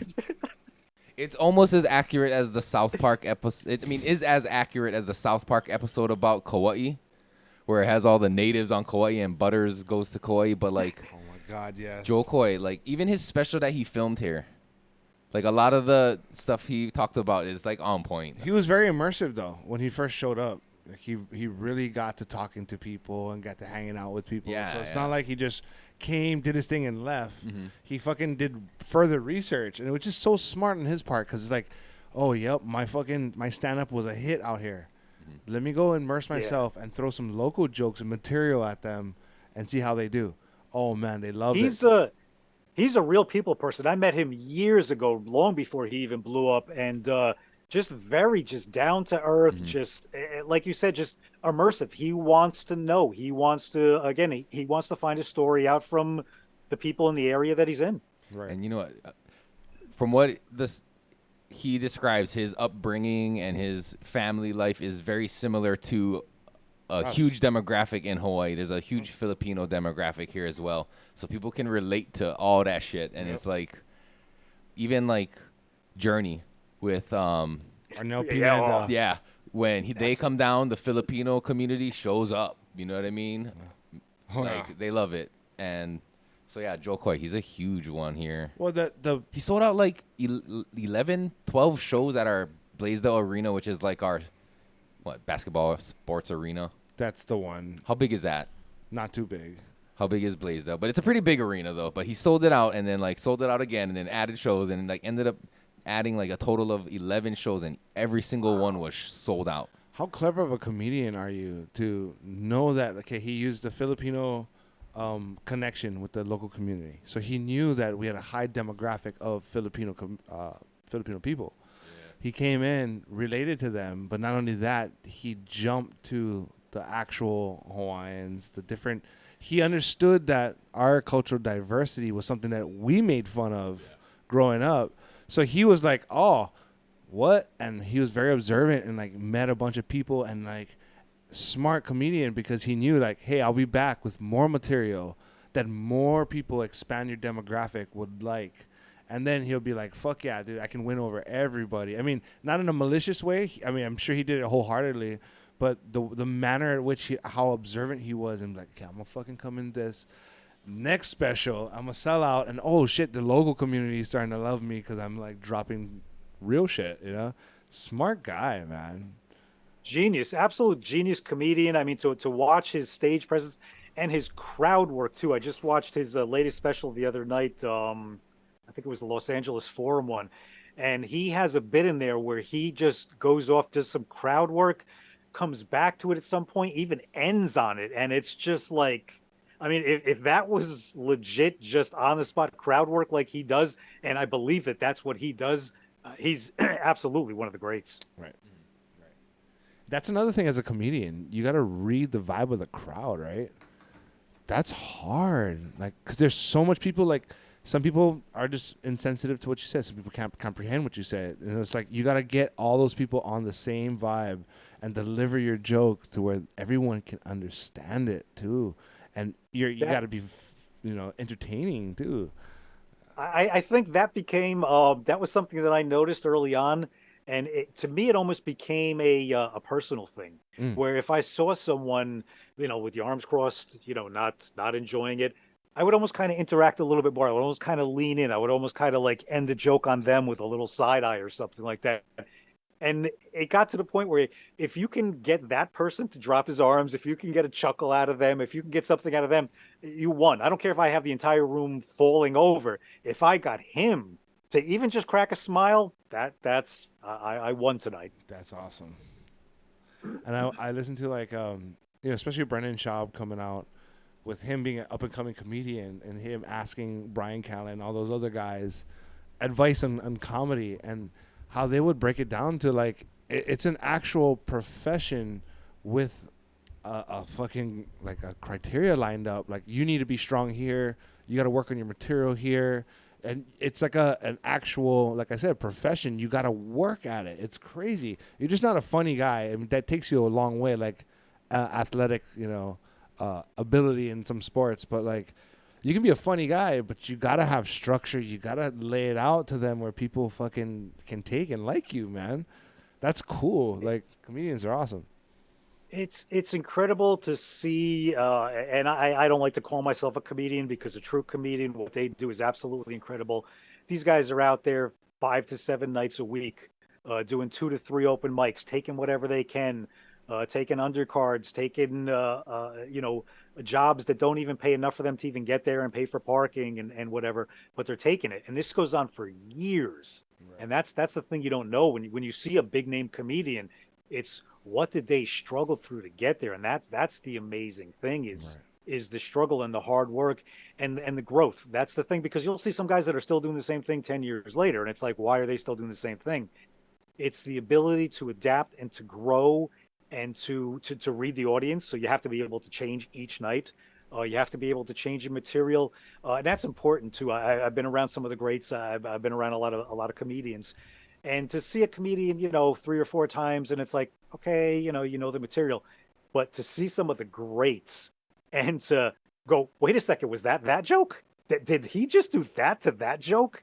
And it's like every night you get new material. You get some of the same stuff, but it's tweaked, it's changed. It's I've been around comedians where I've been in conversations with them about things, and that night, as I'm sitting there in the audience, they're making a joke about it, and I'm like, wait a second, that's something we were talking about. And it's like amazing to see, again, everything is material. Right. And that's something you have to realize, that you can turn anything into material. That's awesome, man. Is it like seeing a little too much behind the curtain, like seeing the same comedians over and over do the same material? Like, I know you're saying like that they tweak it, they add new taglines and stuff like that, but like, I don't know, it's like kind of seeing how the sausage is made when you see a comedian who just goes up and does the same material over and over and over, and they don't change it ever. And it's like kind of seeing like, oh, it's kind of how it is, like, I guess in some parts of the process. Oh, it's like going on the road in a rock show, right? It's like he's playing the same set over and over and over again. And that's tweaking it out just a tad bit based on the vibe of the crowd. So it's just like performing. You're a performer. You're an entertainer. You're doing the same shit over and over again. But like a comedian's better. Yeah, you have to learn and grow, and that's one of the best advice that I ever learned too. Is what is the best advice, and that is stage time. That is standing in front of that microphone and trying your craft and seeing where it goes. It's going to fail, and you have to understand that there are going to be times you're going to be up there for 5-10 minutes, you will not get anything, and that's something that you take home and you go, okay, none of that worked. Is anything from there something that I'm connected to or committed to that I still want to try to change next time, or do I throw it out? And you have to be willing to figure it out, work with it, change and grow. That's why when you see a joke, it's like, my God, how long did they have to work this joke to get it to what it is? Right. And that's the thing with jokes too. Some jokes start out 5 minutes long, and then by the time it's done, it's like a Bill Burr just punchline after punchline after punchline after punchline, and it's like, oh my God, like it's insane. But it's the work that goes into it that makes it better. Just like the musician, yeah, they may be doing the same song over again, but are they adding more art to it? Are they getting better at it? Are they making it more of a performance? Right. I mean, they can play that song in their sleep. It's just what kind of flavor you're adding on that day. And like John Frusciante is such a good example of that, because he would throw, like, they would give him free reign to like run their concert. So he would just take it from one song and just go off into his little universe, and then come back and then somehow link it to the next song. So that transition was on all John Frusciante. So like Slane Castle, perfect example. If you ever watched him play live on the Slane Castle, it's on YouTube also. But he just, from one song to another song, he just kind of led the concert by the transition he was feeling, which is fucking ridiculous. I can see that too, because one of the things I like about live music is that like the variations that come from each live performance. It's not the same it was at that show or this show. So like when you get to hear these live recordings, you might have I like that version from that show at 1979 or whatever. So like you might have a comic that you be like, you know what I mean? He might have done that joke a million times. But it's like, I saw him at this one show, this one time, him do it, and it was like the best. It was like, I love that one that way. The people in the next show might have seen a completely different version, or similar but little tweaks here and there. But yeah, that's what I mean. What if you're like a huge fan, you go to every single show? You know what I mean? Well, that's funny too. I've seen comedians tell the same joke twice in one set, because after a while, like I said, some nights they're doing two, some nights they're doing three, sets in one night, three different audiences, two different audiences. And yeah, you have your material kind of down, you're kind of changing it around, you're kind of interacting, and you kind of get lost. And depending on if you're drinking or you're smoking or whatever, I've seen like comedians do this, and I've been like, after like, you did that twice. And they're like, oh fuck, like really, like it's like a band playing the same song twice. They just forget it just becomes right, and that's the thing that you shouldn't let it do. You shouldn't just get up there, and you shouldn't just be doing it like the musician. You shouldn't just be doing the song. You shouldn't just be doing your comedy. You should be interacting. You should be moving around. I had Donnell Rawlings yell at me one night because I was just standing there. And after I got off the stage, he's like, what the fuck are you doing? And I'm like, they were clapping. What did I do wrong? He's like, you didn't move. He's like, you stood there. He's like, that's not you. He's like, I go to your house. He's like, you're all over the place. He's like, you're moving around. You're animated. He's like, that's who you are. That's who you need to be. So be who you are on the stage. If you're not, then you're not. I mean, some comedians, Stephen Wright, stand there, don't move the entire time. Absolutely hilarious. Yeah. Other comedians, Robin Williams, take up every inch of the stage. Right. Cat Williams. Sweat up a puddle in the process. Yeah, yes. They must have some pretty good non-slip shoes on to be able to like move as quick as they do on that stage with all that sweat. He makes me very happy because I'm a sweater. I'm an over sweater. Like I'm like in the wintertime, like I could be outside in shorts and a t-shirt and I'm sweating. Unfortunately, I passed that along to my kids, but that makes me proud to know that I can be on stage and I can be sweating and I could go, Robin Williams did the same shit. Yeah, it's cool, man. I never feel bad about it. Right. Robin Williams always makes me feel good. He sweated long before I did. Yeah. Pave the way for other heavy sweaters. Thank you. Fuck. How long have we been going? I sweat like a motherfucker. Hour 15? Keep going. You sweat a lot? Oh my god, dude. Like, choke. Like, that's what I was made fun of when I played sports. That you sweat a lot? That I sweat a lot. So, like, I'd bring, like, 2-3 shirts to practices and shit and just douse every single one of them. Yeah. It's fucking... Man, it's crazy how much, like, I'd have to drink water after practice and shit like that. Yeah. Mm-hmm. Are you rolling up the fat one? Yes. Okay. I think it's about time. We also usually roll a 3-paper fat joint on here. Wow. So, I figure might as well do that now before it gets too late. This weed is definitely starting to kick in. Yeah, I'm stoned, man. Yeah. Yeah, well, it's the weed, and it's what is it? It's 2:30 in the morning here, so this is. I feel bad because it's only 8:30. It's like 8 o'clock here, so I So wait a second, though. Where's the sun at right now? Is it setting or no? It's gone. It's dark outside. Oh, yeah. We never get that summer where you guys have it at like 9 o'clock, 10 o'clock. Our sun goes down like during the summertime, latest 7:30. Yeah. Yeah. And in the wintertime? Wintertime's like what, 5:45, 5:30. It's early. There's zero. We don't have daylight savings time or any of that. It's I think we're finally done with it, and it's been the biggest pain in the ass. I'm glad. I think we're finally done with daylight savings time here. We don't even have real seasons here. I mean, obviously, rainy and sunny. Yeah. And you get both of them multiple times a day. Yeah. Like when I was talking to you earlier and I showed you outside and it was sunny. I like literally 30 minutes later I went back outside and it was raining. And I was like, shit. It's funny, like I showed you one direction. If I panned around and turned you behind, you would have seen the clouds up in the valley and the mountains behind me. How far are you from the ocean? You're At close. any given moment, you're never more than 30 to 40 minutes from the ocean. Like, During a day, do you see the ocean pretty much Oh, throughout fuck. your day, at least once a day, all the time. or all the time? All the time. Yeah, everywhere your car goes, you're gonna see the ocean. You see the ocean and you see beautiful green mountains. Ah. I mean, and also ugly monstrosities of buildings and condos and all that kind of shit too. But it's juxtaposed to the beautiful mountains and the ocean. We're still pretty lucky. Yeah, there's zero gloomy weather. Yeah, the rest of the word's coming down. Do you see that? The what? It's The just rest it's of got to word, be. warehouse or whatever. Oh yeah, that's the thing here is the condonization. Gentrification. Yeah. So there was this shopping center in Honolulu right near the ocean. It's called Ward Center. It's built in like what? 70s? The 70s, 60s, 70s.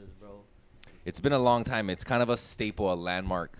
And this whole area, from when it started, it had expanded to other Ward Victoria centers and all these shopping places. And it had like all these shops that people have come to know and love in the community.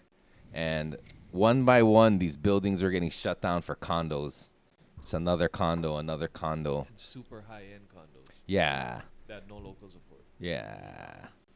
But not to make downturn what we were saying, but it is beautiful that we do get to see the ocean and the mountains. You're starting to see less of it with these buildings. Yeah, you can still find it though. It's shitty. Like if you look through a lens of like, the glass half full, it's a beautiful place. It's a beautiful place. If you don't itemize it and you look at it as a whole, it's a beautiful place. I still appreciate Oahu no matter what. So our downtown, our metropolitan area, it was built in such haste and such greed that it kind of reflects a bad taste in our mouth. So that's why you get that response from Mike. It is beautiful in its own way, just like any other city in the world, I mean, I've been to Seattle, LA, Oregon, Portland.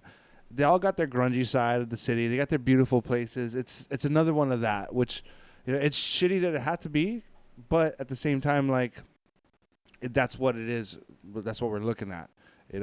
We're slowly losing those landmarks that we have, but as long as it stays within that area, I'm kind of cool with it. It's a tragedy that it happened, but man, when they start buying us residents out, and that's why we should, as residents, kind of learn about like, oh fuck, they can do that there, so we got to kind of make sure that doesn't happen here. You know what I mean? Like, I'm sure you're familiar with recent American Idol winner Iam Tongi.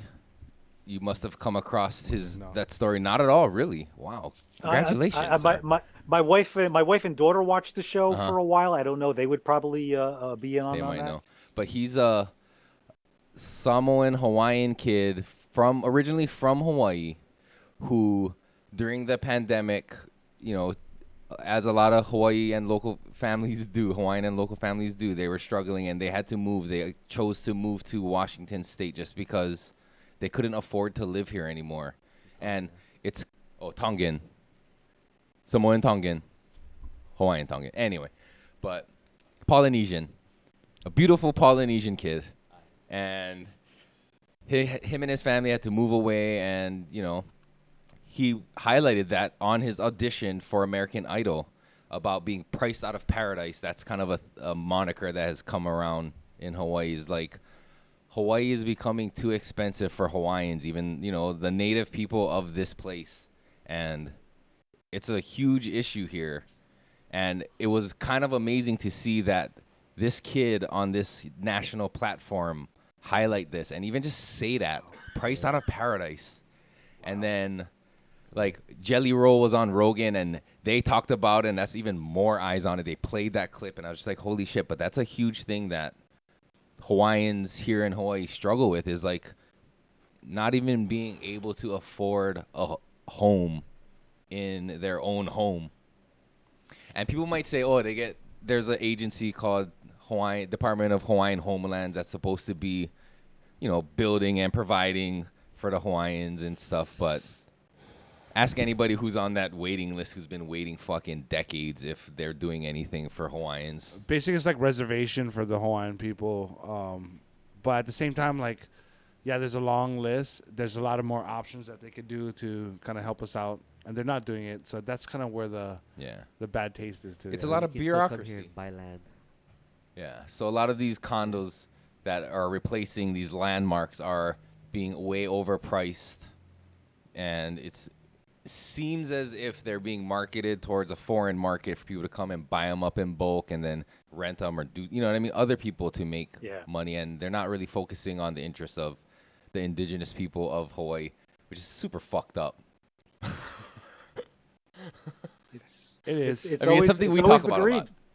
It's a shame because again, it's paradise. It's a place that I hope someday to finally make it to and possibly retire out there. I mean, to me, that's ever since I saw Bobby Brady found the tiki on the beach, I fell in love with just that was my first like, where's this? What is this place? Like, oh, that place is gorgeous. No shit. Yeah, That's no, awesome. I've seen that side of it too because I used to work in the hospitality industry. So I've met a lot of people who's had a lifelong dream of coming to Hawaii, and I'm meeting them here as they're fulfilling that dream. You know what I mean? So I see the allure that Hawaii, and even just like we were talking about energy and all that kind of stuff earlier, like Hawaii has a special energy. I'm sure there's parts of New Jersey that also have special energies, but No, toxic energy. But come out like the Toxic Avenger. Talking about the oblongs. That's where New Jersey. That's Toxic Avenger. Yeah. Secaucus, New Jersey. Trauma. But no, like, yeah. So I forget what the point of all that was, but yeah, I really liked that when I saw that on American Idol and E.M. Tongi, this kid who's gone through it is talking about it, and I don't know, and he ended up winning. He was like the winner. Not only that, like he could have made it about himself at any point in time. Yeah.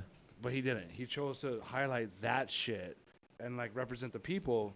I mean, it did reflect because he had to leave, but at the same time, he doesn't. He could just take it upon himself and talk about his dad or But it's like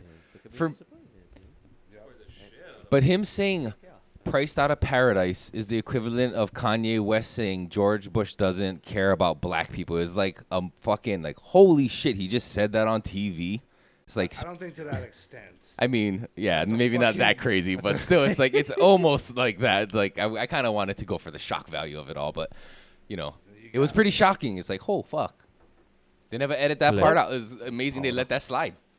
But like I said, it's amazing. Like I said, when my wife and I watch these shows, the Hawaii Life, the Island Hunters, all the different ones, and like some of the homes are just like, oh my gosh, like how do people afford that? Like, what are you getting for that? It's like, and again, the same thing around here. Some of the time, some of the homes, I'm just like, really? I mean, we've long story. I mean, I used to own a home when my son got sick. We ended up moving back in. This is the house that my wife grew up in, so it's my mother-in-law's house. It's been here forever. It's a very old house. We know that when we finally get out of here, this house is going to sell for a ridiculous amount of money, just because of the neighborhood that it's in. Mm-hmm. They're going to basically tear it down like they've done every other house around here, and then they're going to rebuild a giant house on top of it. Yeah. How much is the average house in Jersey now, you think? He asked how much is the average house in Jersey? Oh, it's getting crazy. I want to say we're over $500,000. I want to say we're probably closer to 750 to $1 million. I mean, it's getting insane. It's even in the bad areas now. You have these developers going in and building these beautiful big homes, but they're still asking a ridiculous price for them. Mm-hmm. We have I mean, that's kind of similar here. I think our average house just like hit $1 million. Like the average price in Hawaii is $1 million. But like, some bad neighborhoods will obviously be a little less. However, same like in the mainland, I guess, or in New Jersey, the developers are going in and tearing down houses and building what they're calling here, what are they like monster homes. And they're these gigantic houses where multi-family generational families are living in these houses, like 16, 15 people, because they can accommodate. They're that big. And it's just like making it impossible for the average person who has to, one job to just be able to afford a decent house or apartment even here. Like, that's why a lot of young kids, they move from Hawaii. They go Vegas, they go Washington, because they can do that, go to school, live in a house with a bunch of their friends, and pay a couple $100 a month and survive, Yeah, it's just too expensive. I mean, unfortunately, we're kind of stuck here with my son. This is one of the best places for all his medical needs and a lot of the stuff that that he needs. So we kind of need to be here. I mean, we're always constantly, every now and then we'll start looking somewhere else, and they'll be like, just with the nursing and everything. It's but eventually we're going to figure it out. We got to get out of here because we need. I need to see the ocean more. You need to see the ocean. Yes, everybody needs to see the ocean. That's what they said, right? I saw a thing on Instagram. Your brain needs to see water every day, probably. I don't know, probably back to the grounding. But yeah, have you ever lived anywhere like outside of New Jersey, or have you moved around? And now, see, the thing is though, is another crazy story with me. I was born and then I was adopted at 3 days old, but I was born and I'm originally from Miami Beach, so I'm a beach person at heart. I need to. That's where I'm supposed to be. So it's, and then at 3 days old, I came here to wonderful New Jersey, and that's someday I'm going to get back to that beach. Get back to that beach. It's that longing. It's in your DNA. Same like even. I mean, this is not a bad place to be stuck, but a lot of people from Hawaii never leave Hawaii. Yeah, I like I said, I hope not to be stuck here in Jersey all my life, but I wouldn't mind saying that I was stuck in Hawaii all my life. That sounds a lot better. It's not terrible. It's a beautiful place, man. I've fucking been here my whole life. Yeah. Never take it for granted. I love everything about it. City kind of drives me nuts. That's a great thing that you don't take it for granted, because I remember one time I was visiting Colorado, and that was driving through Colorado. Something I will never forget. I remember looking over at my wife and going, it's like a painting. It's like, is this real? Like, I couldn't even take a picture at that moment, because why would I take a picture? I do not want to stop looking at this. Right. And I remember I went into one of their little local deli, fast food places or whatever. And I came outside and I had a drink in hand, and I'm just standing there and I'm just looking at the scenery and I'm staring at the mountains and I'm just in absolute awe. And there was a guy standing next to me, and all of a sudden he was like, "Hey, bud, you okay?" And I was just like, this is breathtaking. This is beautiful. I was like, I'm not from here. And he was like, "Where are you from?"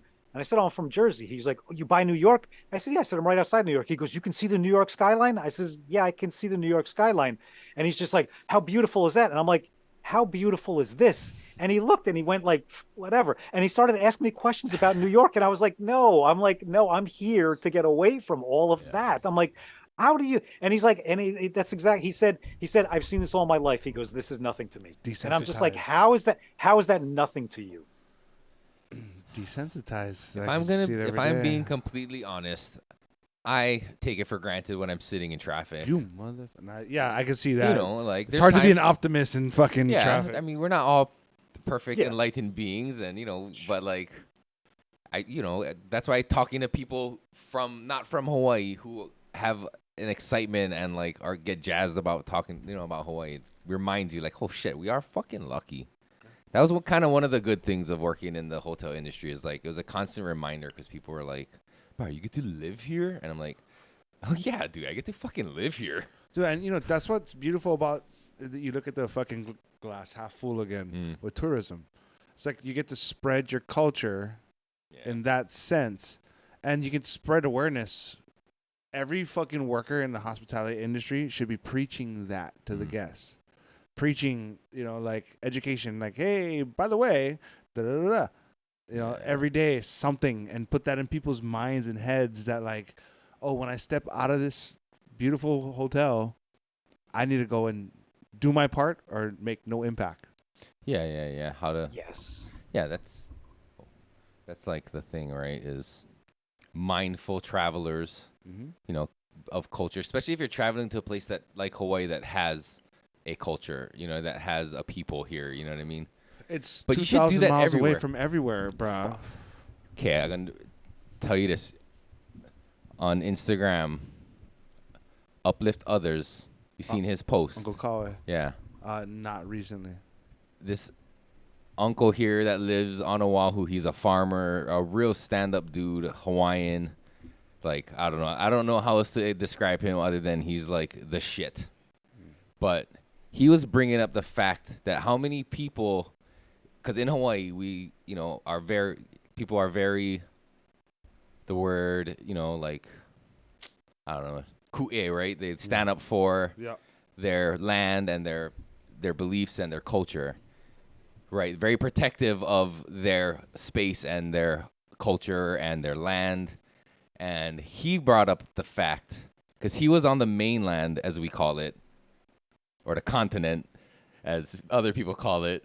But he was there with a bunch of other native elders from other tribes across, like, the Southwest and all these Northwest New Mexico, tribes. right? Yeah. And he was talking about how many people think about when you go to Vegas that you're on another native indigenous people's land.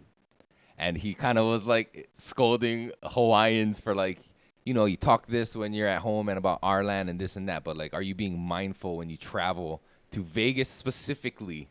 Because that's some other people's land. Yeah. And how they might feel about their land being commoditized? Monetized? Yeah. Yeah, that's monetized. I almost meant commoditized. Commodified. Commodified. And like bastardized and prostituted and like turned into Vegas, right? Well, how much Hawaii guys go there to get drunk and fucking party? Exactly. And what are you leaving behind and all this shit? Like even intention. Right. Traveling to a state with intention. Like what kind of intention are you having coming here? Right. Hey. Everybody's guilty of it, right? Hey, I gotta say, I'm not.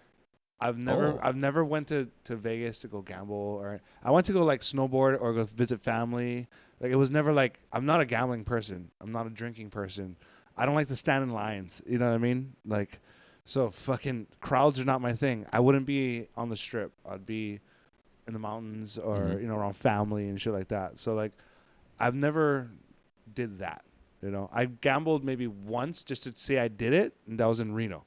But I'm like, why am I doing this? I just go home and play video games. You know what I mean? Like, it's way more. People come to Hawaii and all they do is surf. Because surfing's fucking awesome. It's for your I'm just soul. saying. You can't compare surfing to gambling, brother. No, I'm talking about you go to snowboard. You don't go to Vegas to gamble. You go to snowboard. People don't come to Hawaii to go play tourists. They come to just surf. Is that with the right intention? Yeah. So like, I'm gonna come to Hawaii to surf, but I'm gonna know how to. I'm just trying to fucking poke holes in your shit. No, but that's cool though, because like it's relative, right? Yeah. I'm not gonna go to a ski lodge and fucking just do whatever I want to do. I'm not gonna go to a lift and do whatever I want to do. I'm gonna kind of like tiptoe and like watch what's going on. Like see my boundaries, and then go. I'm not just gonna be like Black Diamond and fuck myself. You know what I mean? I guess that's sort of the same thing. Well, people come here and they're like, pipe. Yeah. I want to go, and they have a fucking cheap bodyboard, and they're going out, and lifeguards got to rescue them, putting their lives in danger. True. So I'm not gonna do that. You're taxing the people who live there, the locals. Right. If I go to New York, I'm not gonna go and throw my rubbish outside. Although there's thousands of people just throwing the rubbish on the ground, I wouldn't do that because that's someone else's land. Like there's so much going on with what's beneath the concrete that who the fuck am I to do that? I'm not even from here, Yeah, even though New York is become it's like I said. I mean, it's extremely expensive, but just the crime and the dirt lately, it's just it's gotten horrible. Let's just leave it at that right now. Is it a matter of like time that has passed? Because like at some point, Manhattan was indigenous land. I know they sold it to some dude at some point. That's crazy you say it to some dude. I don't remember who bought it. Jeez. The Manhattan Purchase, it was called. It was for like $47 and a couple mules or some shit. Yeah, dude bought it, exactly. Yeah, and now somebody owns Manhattan, and now that was but like how many people are even mindful of that when they talk about indigenous things? I don't know. Do you know Manhattan is sinking? Yeah, I've heard that. Oh yeah, like Venice. Yeah, it's sinking. They real. I mean, they just keep building. They keep building, and they keep building. And they said, "Yeah, you're on an island. Eventually, how many tons do you think you can just keep putting on this island before it's just going to start? It's sitting, yes, at the bottom of the ocean, but what's that sitting on? Mud? What's that? What's underneath Right. all the? It's going to eventually just keep creeping down. And they say it's creeping down. All that doo-doo water that's gonna come to the surface. Yeah, the Hudson's gonna flood over. Mud water. You got your torch? I dude? do. Hold on, let me go grab it. I've never been to New York. I kind of want to cross it off the list. I've been to Chicago though, and that place is a nightmare. But it was kind of a good culture shock for me. It's what you described. I ran the Metropolitan, the train. I did all of that shit, and it was like, ugh, fuck. I'm not saying that I'm above anybody. I'm just saying that like, I could not live like this. Like I put myself in that position of an everyday guy, and I catch myself doing that a lot. When I travel to places, I look at like the people that are working on the side of the road. I'm like, huh, like what would it be to be living here and this is my everyday life, right? Like You could do it, right? no, I would ask myself if I could do it. So Yeah. like if I was in New York and I was working, Mhm. like I don't think I could.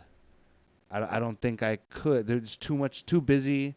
There's too much things going on. Oh. When I went to Chicago, I was like, fuck that. There's no way I want to be here. Like, nothing against the city. I respect you Right. guys, Chi-Town, whatever.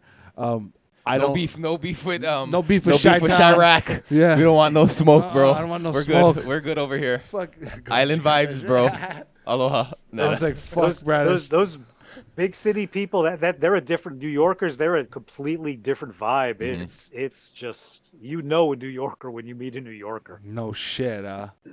There, you can kind of see a difference in the people who grew up closer to town, as opposed to people who grew up away from town, even on an island as small as Oahu. True. And then you go outside of Oahu and you meet people who grew up on Kauai or the Big Island, or Maui's almost becoming like Oahu now. Way different breeds. Yeah, it's like the people are so different from island to island. It's kind of amazing. I love it.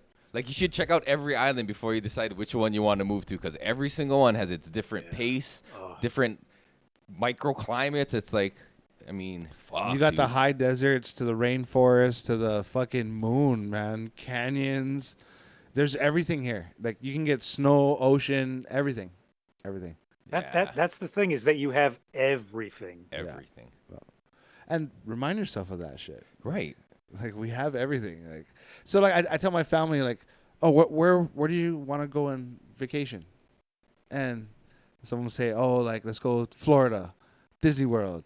I'm like, okay, Disney World I get, but going to Florida is just like going to Hawaii or California, or I like to go someplace where it's completely different and we get to see, That's why I like to go to the cities once in a while, because I like to stay in the country over here. I like to stay away from the cities here.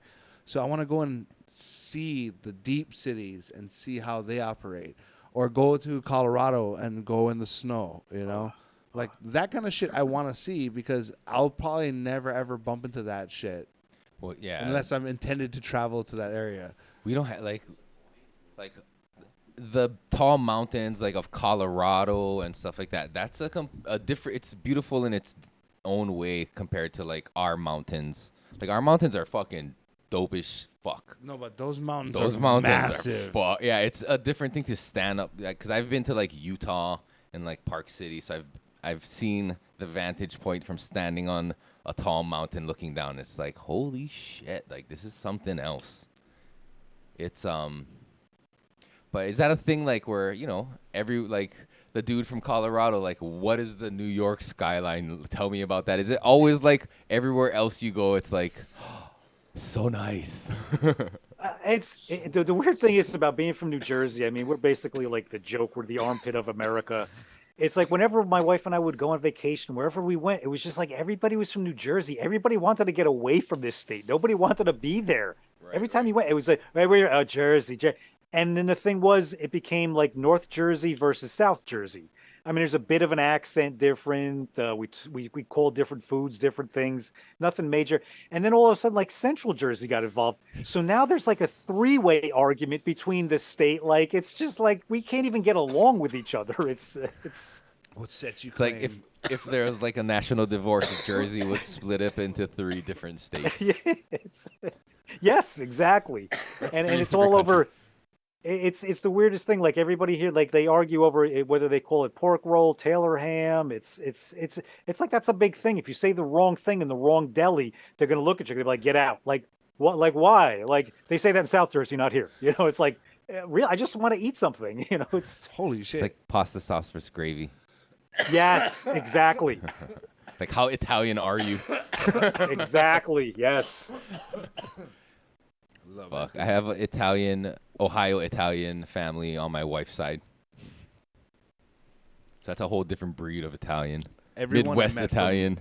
Everyone I met from the Midwest was pretty genuinely good people, bro. Yeah. I haven't met too much bad Midwesterns.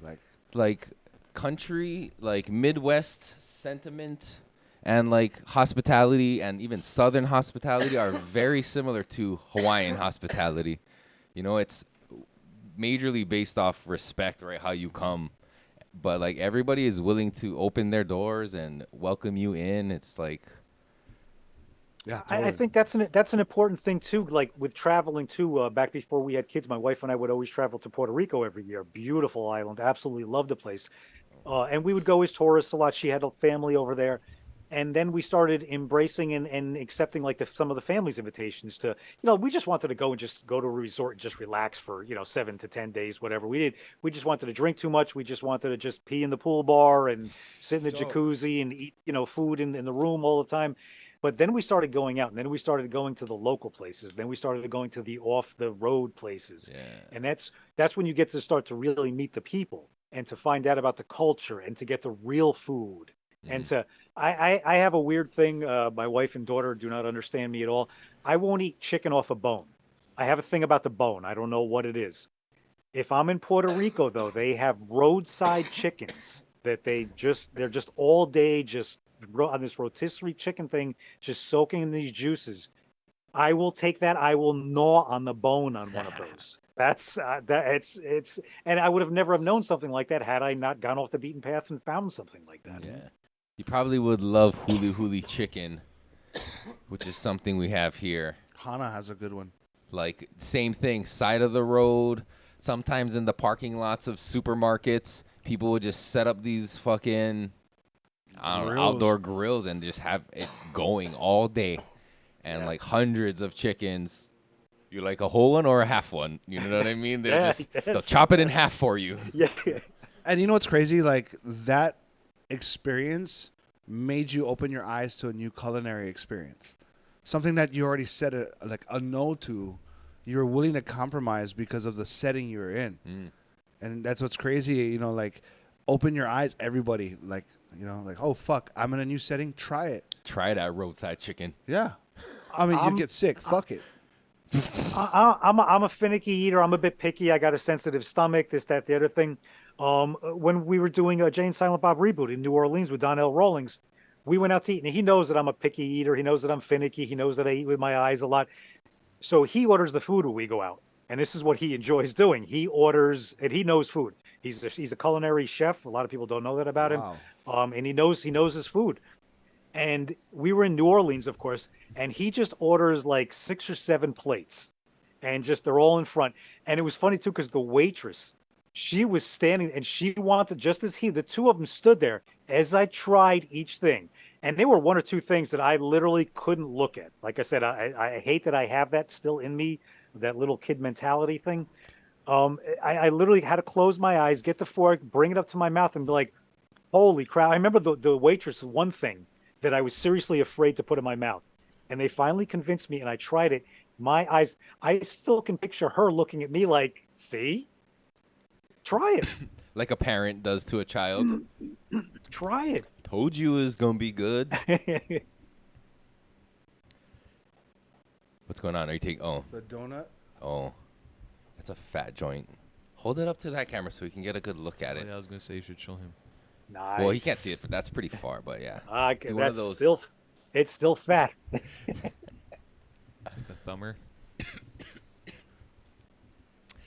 Yeah, I'm gonna go upstairs shortly, hit the bong a little bit, and then that's gonna be it For the next couple nightcap. hours. Yeah. Yes. Well, I'll start to wrap this up. I'll let you I think we've been going long enough. How about you tell everybody where they can find you on Instagram, on social medias, your YouTubes. Instagram, I Bearded Humor on Instagram. I also do Food Network on Instagram, which is kind of like a parody off of Food Network. I found out that the Food Network community, hilarious bunch of people. They enjoy memes. They enjoy the making fun of Guy Fieri. A great group of people over there. And I'm also Mr. Bean Mobile. I started a long time ago with my first Mr. Bean car and then my second Mr. Bean car. So yeah, I got my Mr. Bean Mobile. You can find me there, like Bearded Humor, Mr. Bean Mobile, and Nice. Full Network. And this YouTube, Saturday it's the, at Caroline. No, where did you say you're getting up? This Saturday, I'm going to be at the Williams Center in Rutherford, New Jersey. If anybody wants to stop by, I'll be. Oh shit! This performing is actually there. going to not be out till next week Tuesday. That's fine. I'll be there the next Saturday. So Oh, right on. I'm pretty much there. Yeah, that's become my new spot. A wonderful place, wonderful group of people. And again, that's what it's about. Surrounding yourself with great people, great energy. Just keep laughing. Awesome. Right on. Awesome. And what about you, sir? So yeah. Should we do the sponsors first? Yeah. Do the sponsors, man. Okay. Sorry, we're gonna do our sponsors. Hang in. Sit tight, bro. What? Millsnutrients.com. Mills pays the bills for all your nutrient needs. Go check them out. And mahalo to them for supporting the podcast and looking out for the homies. Small Kind High by Solidify. Special thank you for helping me move everything in my shop. So special thank you to them. Turn your edibles into tasty treats. No, turn your flour into tasty treats. Oh yeah, flour, tasty treats. So one of our sponsors, you can bring them your medical cannabis and give it to them. They can do the extraction and put it into edibles so you can consume your medicine that way. That's nice. Yeah. That is nice. I like the local touch that they're doing with our nostalgic candy. Yeah, they're like recreating this local candy, which is actually a Japanese candy, but it's something every local kid grew up having. It still exists. It's not like it disappeared. Right? Lost popularity. Yeah, it lost popularity, but they're bringing it back. They're doing like these local flavor recreations. It's super cool. Yeah, man. Yep. And Meat Lux. Meat Lux, your superior meats. Check them out, meatlux.com, and on IG, Meatlux. What kind of Wagyu? It's Wagyu beef. Wagyu beef. Now they're doing lamb. They're doing high-end lamb. So Wow. I'm fucking stoked about that. Hell yeah. Shout out to Meatlux. And Brutal Mars Arts for the logo and for all your graphic design needs. Nice one. Do you like that wink? Yeah, I do. Cool. I hope the camera is on me. Yeah. All right. And then now you can tell about yourself. The Grow Guru Hawaii on IG. Check me out. I also have a new location coming up for our grow shop. New location and a new name, so stay tuned once we lock in everything. Yeah, big things, right? Big things are coming. Yeah, Mazel. Mazel. And Voices from the Planet on Instagram, YouTube, the other podcasts I do. Be sure to follow, subscribe, and all that shit. Nope. All right. Thank you again, Andy, for joining us all the way through the magic of Zoom from beautiful New Jersey. I don't know about beautiful, but listen, tonight was beautiful. Again, I will take the good vibes, and that is the beautiful thing. And from here in beautiful New Jersey, I end as I always end, with a peace, a love, and a laughter. And how do I do it? I want to get it right. That's fine. that's Yeah, I mean, accurate. there's so many ways to do it. Reverse grip. There's this way, the super loose one, like this. I mean, it's some people like I don't know. Just be natural with it. Just a shaka. Just always throw it is the kind of the thing. Yeah. Thank you so much, Andy. Yeah, thank you for being on. Nice to meet you. All right, brother. And thank you guys. Wonderful evening. All right. Shoots. Clap it out. Clap it out.